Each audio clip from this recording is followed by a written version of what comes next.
हमारे शहर के एमएलए साहब असल में सियासी तौर पर उनको नॉलेज कम है। मुझे अगर शहर के एमएलए साहब अच्छाई और बुराई पे इलेक्शन लड़ना चाहते हैं तो हमारे तरफ से स्वागत, वेलकम।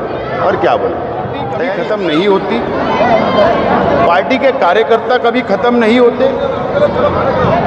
पार्टी कल भी मजबूत थी, आज भी मजबूत है और पार्टी मजबूत है इसीलिए एक दो चार बगावत हो रही है। तो ये सिलसिला ये नया नहीं है मालेगांव के लिए। सियासत, जुर्म, नाइंसाफी और बदउनवानी को करे चाक। शहरों मुल्क की हर छोटी बड़ी खबर से बाखबर रहें आप। Like, share and subscribe news 41 Malegaon. बोली वार्ड नंबर 6, नया वार्ड नंबर 6 की इलेक्शनी मीटिंग थी जहां मेरा अपना खुद मकान है।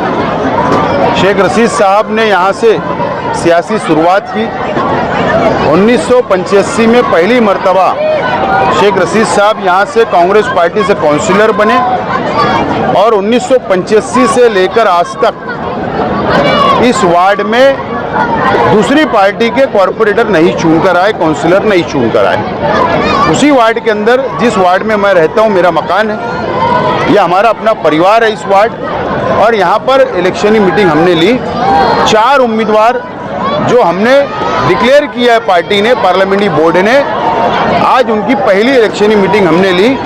और हमारे वार्ड के आवाम को, यहाँ के जिम्मेदारान को हमने ये जिम्मेदारी सौंपी है, ख़ास तौर पर मैंने, कि ये वार्ड को आप संभालो, यहाँ का इलेक्शन आप लड़िए और चारों उम्मीदवार को कामयाब करें। और मालेगांव शहर में ये मिसाली वार्ड है। शहर के आवाम में जब बातें होती है सियासी या कौन सा वार्ड सबसे बेहतर है, तो यहाँ की मिसाल दी जाती है। ये वैसा वार्ड है और ये वार्ड को और डेवलप करने का वादा मैंने आज की मीटिंग में हमारे अपने वार्ड से की आवाम से किया हूँ। सर, बगावत का जो शुरुआत है आपकी पार्टी में, पार्टी कभी ख़त्म नहीं होती, पार्टी के कार्यकर्ता कभी ख़त्म नहीं होते। पार्टी कल भी मजबूत थी, आज भी मजबूत है और पार्टी मजबूत है इसीलिए एक दो चार बगावत हो रही है।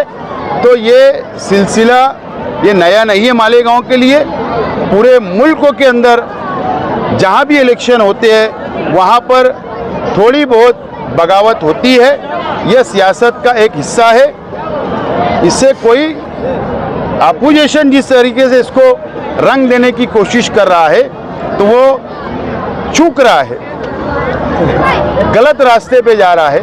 और मैं उनका शुक्रिया अदा करता हूँ, कम से कम इसी बहाने से मेरी पार्टी का प्रचार कर रहे हैं, मैं उनका शुक्रिया अदा करता हूँ। एमएलए मौसूफ ने कहा कि कुछ लोगों को भेजा जा रहा है हमारी तरफ साजिश के तहत, प्लानिंग के तहत। तो ये जो बगावत हो रही है, क्या ये प्लानिंग है, ये वाकई बगावत है? देखो, बात ऐसी है, मैं तो हमारे शहर के एमएलए मुफ्ती मोहम्मद इस्माइल कासमी साहब से, उनकी बातों से मैं कभी कभी सोचता हूँ कि वो कब क्या बोलते, आज क्या बोलते और कल क्या बोलेंगे, कोई भरोसा नहीं। आप लोगों ने एक प्रेस कॉन्फ्रेंस 2 दिन पहले होती है और वो ये बात का ऐलान करते हैं कि बाहर के लोग आने वालों को हम टिकट नहीं देंगे। और कल जब वो ऐलान करते हैं तो बाहर के लोगों को टिकट दिया जाता है जो हमारे पास से गए, बराबर। नंबर 1। नंबर 2, ये बोलते हैं कि मजलिस की, एमआईएम की यहाँ पर कोई बॉडी नहीं है, बर्खास्त कर दी गई है।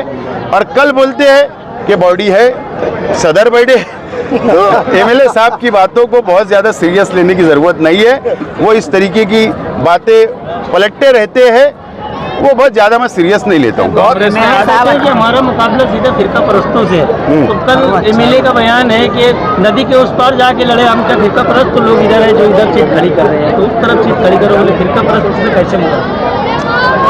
हमारे शहर के एमएलए साहब असल में सियासी तौर पर उनको नॉलेज कम है, मुझे ऐसा लगता है। शहर का 58 से 60 सीटें मालेगांव सेंट्रल असेंबली और थोड़ा सी बाइये के हल्के में आती है। यही हम आवाम से अपील कर रहे हैं कि हमको मेजॉरिटी दे दो। हम जब मुकाबला करेंगे ना फिरका परस्त ताकतों से, जब ही मुकाबला होगा ना। अब मैं धुलिया जाकर इलेक्शन लड़ूंगा और वहाँ के कारपोरेटरों को हाउस में थोड़ी बैठाऊंगा, जो यहाँ की आवाम जिसको चुन के देगी उनको ही हाउस में बैठाऊंगा।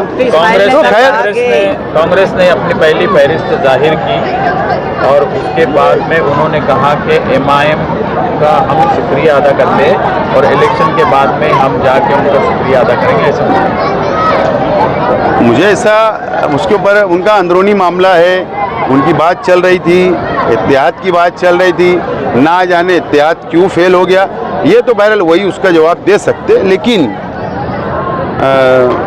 मुझे लगता है कांग्रेस पार्टी को ख़त्म करने के अंदर, आज की कांग्रेस पार्टी के अंदर जो ओहदेदारान है ये उसके जिम्मेदार है, जो आज के इस तरीके का बयान दिया गया। मुफ्ती इस्माइल ने, और ऐसे लोग जब भी रहेंगे तो और कांग्रेस पार्टी यहाँ जीरो हो जाएगी।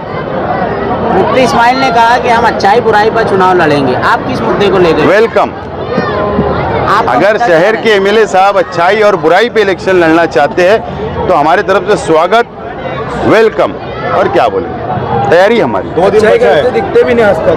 2 दिन बचा है, अभी भी कुछ इलाकों में उम्मीदवारों की लिस्ट जारी है, कशमकश है, आवाम मतलब अभी भी कंफ्यूज है, उस पर मतलब कब खुलासा हो जाए? पार्लियामेंट्री बोर्ड जो होता है वो पूरे शहर का सर्वे करता है, ग्राउंड रिपोर्ट लेता है, ज़मीनी हकीकत क्या है, आवाम क्या चाह रही है, उसका पूरा सर्वे आने के बाद ही रिपोर्ट दी जाती है और उसके बाद कैंडिडेट डिक्लेयर किए जाते हैं।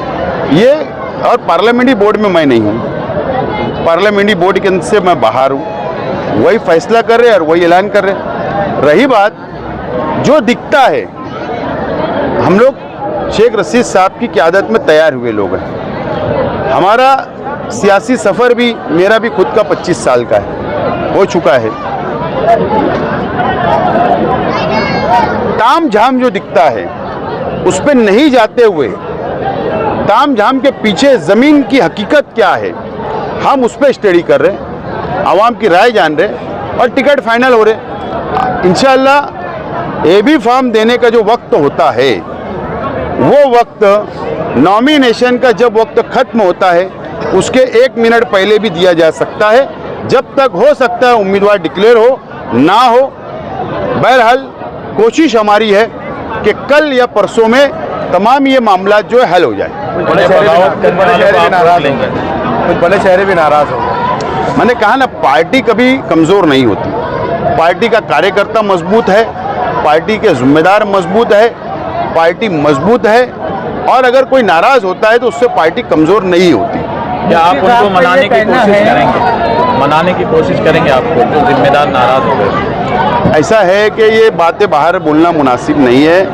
पार्टी एक आम वर्कर को भी नाराज़ नहीं करना चाहती, उसको भी मनाने की हम लोग कोशिश करते हैं। तो हम लोग हर जगह पहुंचने की कोशिश की, हमारे जिम्मेदारों ने कोशिश की है, हम लोगों ने उनसे बैठ के बात की, मेरे परिवार के अलग अलग लोग भी पहुंचे, हर तरफ गए।